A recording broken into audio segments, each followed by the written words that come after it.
Hi, Jon McPherson here at South Coast Winery, and today we're tasting a few lighter reds that we produce here.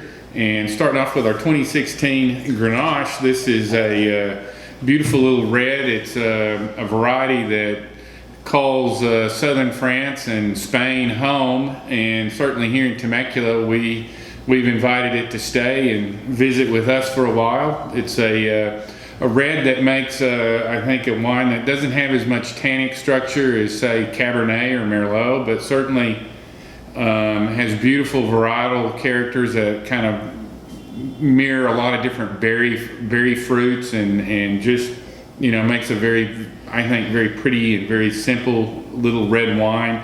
I kind of jokingly call this Temecula Valley Pinot Noir, just because it has some of those really pretty berry characters that Pinot can show, but obviously the tannin structure is just not as big. So it's one that you could just really get behind and enjoy.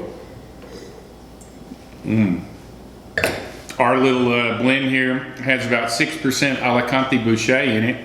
It gives it a little bit more color, but certainly just rounds out all of the fruit characters that make this wine so easy to drink and fun to have.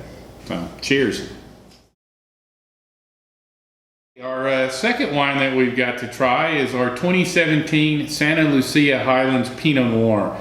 This is actually the only wine that we produce here at South Coast Winery that isn't from our own estate grown grapes. Everything that we do is coming off of our vineyards, but I have the distinct privilege of working with one of the preeminent growers up in Santa Lucia Highlands, and we buy about 10 tons of grapes from Joe Allered at Tendre Vineyards, and we bring the fruit down and we make the wine. And I think when you talk about Pinot Noir, and especially California Pinot Noir, Santa Lucia Highlands is probably one of the preeminent appellations in the state for growing Pinot.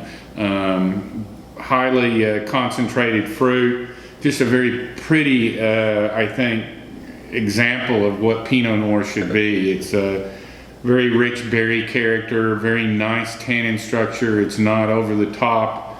We try to get this at a nice ripe level, but not something that's going to wind up being a 15 alcohol sort of Pinot. This one hovers around 14.2, and it's just exquisite.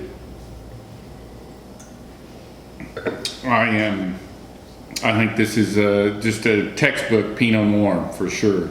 So, cheers, everybody. All right, and the last wine we have is one of the sort of medium-bodied reds that we do. It's our Tempranillo. This is actually harvested from Wild Horse Peak.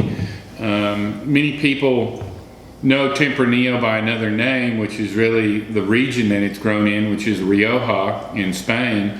And there they do a few different things with it in respect to styles. You have lighter styles, which are the Crianza, and then the Reserva styles, which tend to be a little bit bolder and bigger.